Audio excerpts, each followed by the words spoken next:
So far, how do you see the sentiment over 2 weeks over the death of George Floyd? You mean politically or socially? Politically, I think this is an issue that may involve, it may escalate into political implication, because the race issue in the U.S. Has been with the country for such a long time, and this incident sparked the very important event that might turn out to be a big leap forward. The reason that I'm saying this is because it's close to the election. The election will be in the next 3-4 months. You know, That's that right, yeah, in November, right? And up to this point, before President Trump has been doing quite well until this incident happened, right? And he started to flip down a little bit when the coronavirus came in.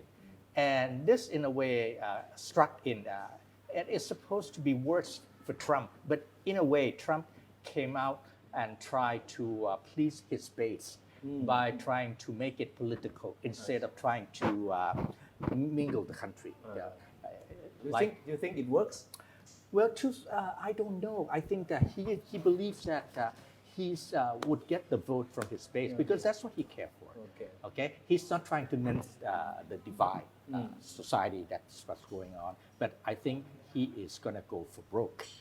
And now I think that he's quite broke because according to the CNN poll, or even the other polls, Trump is kind of losing ground to Joe Biden. Yeah, right. But again, that is not certain that it's going to be like that. Okay, you never know. Maybe Trump has something hidden behind his back. He's going to come back again. That's right. No, but you have to admit that Trump's posturing, or the way he treats the riots, has also struck the right chord with many Americans, especially in the Midwest. Yeah, the conservative American, the evangelicals, his base. And I think that's what he aims to aim for. I think he's not aiming to mend the differences, okay? That's why the Jay Mattis came out and said that in his lifetime, he's never seen any president who didn't even try to, mend the divided society. But I think Trump, the most important thing that he cares for right now is to win the second election. And how would you win the second election? You have to keep your base. You have to keep your base, right? And to keep your base is that you need to show the image of being a strong law and order president. Because the protesters, most of them are the blacks and the minorities, the Democrats, right? So there is no use to please them. And the people who get troubled by these protests are the so-called the property owners, and most of them are the Republicans. So by trying to suppress the protests, he would get the hearts of the. So this comes down to a political calculation on Trump's part. But it's backfiring right now because a few incidents that happened. Remember he walked and then showed the Bible. That's what, right? Which is not. He thought it would help him, but it didn't. He thought it would help him, right? He thought it would help, but it turned out to be that bad. And the kind of statement that he said that he'll bring in the military, and that's got the kind of objection from all the military personnel who say that that's against the Constitution. This is not a revolution. You're not supposed to have the military go against the American people. And because of that, I think but last night I watched CNN and his public health minister, the black person, what's his name? He has one minister, one cabinet who's a black man, and he came out and he said that Trump is gonna make a statement about this and wait and see. So we should wait and see what Trump's gonna say about this. But the role of military is really important, and Trump can use Insurrection Act 1807. And what's the role on this? And do you think the Joint Chief of Staff would comply to this order? The Resurrection Act came out in 1807. That's almost a century ago. And at that time, it because of the revolution in the United States. That's why. Okay, and in that act, it allows the federal government to be able to send in the military if the American citizens are in danger, even though it go against the so-called the order of the so-called governor. Later on, about 70 years later, there was another act came out about 20 years ago. This act came out because at that time the Democrat was in the majority, and they have this act coming out and say that the U.S. The president cannot order the military. Actually, is the military the military to the military and the Navy stood. Okay, that cannot go into battle within the country. Okay? But even that, that was a kind of obsolete law because since then you have different group of army. For example, that the army under the Homeland Security, okay, the National Guard, the Coast Guard.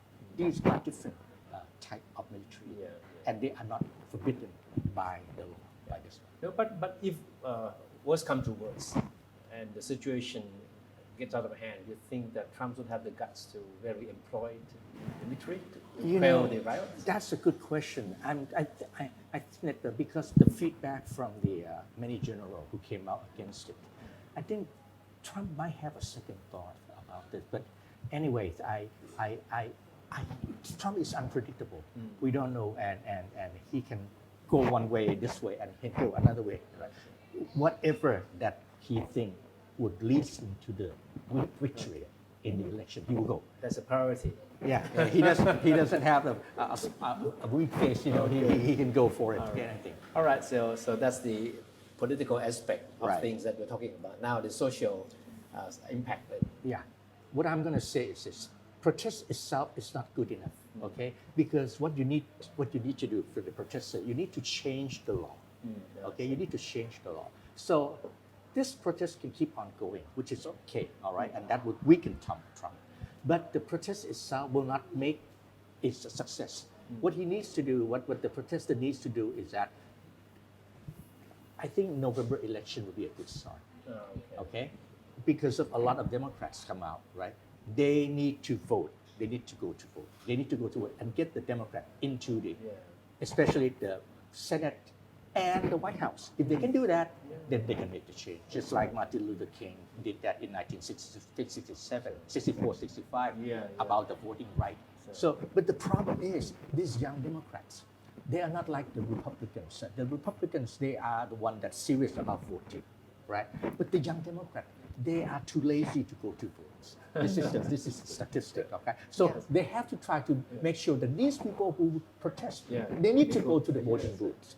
Now, come to the voting booths. That's a problem right now because Trump now against the mail-in voting. That's right. All right. Okay. Now this is going to be a very strategic thing because if they allow the mail-in voting in all 50 states, then I think the Democrat has a very good chance to get the House and get the so-called the Senate, which is very important. You need to get the Senate because the Senates are the one that appoint the judges, and the judges are the one that interpret the law. Okay, so you need to get the House is okay, but you need to get the Senate. Yes, right. All right. Now, if they cannot do anything by next month, because it's going to take a few months. Okay, if Trump can block the passage of this so-called mail voting thing by next month, it will be the end. Because after the next month, I don't think they will have time enough to allow the voting, the mail voting to all 50 states. So we have to see how this thing's going by next month. So Trump will have to go the only way to go right now to say that he would like to maintain law and order. Right, and he would say that no mail voting because mail-in voting, he said it's a fraud. That's what he said. But actually, it's because he knows that by mail voting, And he has been he will be at a fact-checked disadvantage. by Twitter. Right. He will have a disadvantage. Okay, because the Democrat will have more chance to get the vote counts. But if people go to vote, besides the pandemic, the coronavirus, it's going to be going around, and it's still there, right? Yes. So a lot of Democrats will have to find out that how are they going to go to the voting booth safely. because if you have to go to vote, that's why mail in, it's practical. Yeah. And it's been doing like that a long time. But Trump even said that if you allow the mail-in Democrat to vote, right, no Republicans will get elected anymore. He even said that. Yeah. That's why so been adamantly against the idea of mail-in vote. Right, because you know that he's going to have the disadvantage. The Republican will have the disadvantage. That would be a big thing, right? And overall, how do you see the word systemic racism? Because some people is against this term and say that it's not systemic. But overall, how do you see after the death of George Floyd? Racism came with the birth of the United States of America. Okay, you know that it's been with the state for a long time, and so far you have seen the struggling of racism, of how to minimize racism in the United States, and it hasn't been that successful, and that's because I think the majority of people in power are still the whites, and if you can't get the white to change the thinking, you're not going to get this thing. That's why I'm saying that protesting itself is not good enough. You need to get the vote in, okay? And to get the vote in, you need to go to vote. And November, this election will be a good start. Because if you can get the Democrat to be the majority, actually Joe Biden is not a very strong candidate, but he is an alternative that you have to choose right now. Because Trump would be the worst. so Biden is not that great, but at least, he will be able to calm down the dividedness, in the society, which Trump's not going to try, all right? Yeah, a lot of Thai people have been following the situation in the US very closely. What do you think we should learn from what we are seeing? Interesting question. I think Thai society and American society are quite different in a sense of racism. Okay, we do have some kind of racism, but not exactly racism in the sense of the United States and the sense of America. But I think what we can learn from that is that I think especially the government can see that the will of the people can change things. I think this is a key thing. And we have seen witnesses of whatever happened in Thailand before. But I think we need to stick to the cause of it. If you deviate from something else and allow political maneuvering to coming in, and then it loses the importance of how you want to get to your objective. So it's just the same thing like what we're having here. Actually, it started from this, what you said, that the police that hurt George Floyd. But as it turned out, you have many groups join in, right? Okay, the left, the far right. But not only that, you have the looter coming and try to steal stuff.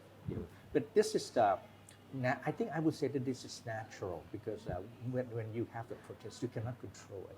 But what Trump is trying to do is that to deviate from the original cause of this protest and try to think of the so-called the stealing and stuff like that. And so that's why he said he wants to be the president for the law and order. But I think the American people in the majority I think they are sensing that Trump is trying to deviate from the real cause, and Trump will have to try to do something different. Otherwise, he might lose this election. Before the incident, or even before the coronavirus, if anybody asked me, I said more than 90% that Trump will be reelected. Right. Because if you look at the statistic, of all the president has been elected from after World War II up to the present time, everyone gets elected at the second time, except only one, Jimmy Carter. And the reason was because Jimmy Carter has a problem in Iran. You remember that? The hostage in Iran. So by statistic, Trump has an advantage. People, the incumbent usually has the advantage, over the other party, right? So this actually comes in. It's a blessing in disguise. I would say it's a blessing in disguise. And now you will not bet on him, right? But you know what? I think Biden has to be very careful because he's a bit senile. You call it senile. He forgets things all in the back, and sometimes he say things that I think it's very, very wrong. Okay, so I think he should follow the script. He has to follow the script and try not to swing back himself because he I might think be his job now is to get as many Americans out on the voting day Exactly. as many as possible. Exactly. That's what he needs to do. And not only get out, but they need to get to vote as well. Now the problem is the problem that I'm saying about the mail-in voting, because if that can happen. But again, mark my words, okay? If this going to happen, something has to happen by next month, the process and everything, okay? Because if this not happening by next month, meaning Trump will have the advantage. So we still have time to We see still- what the future will bring. You cannot from- cut Trump out yet. He still can come back, right? Yes.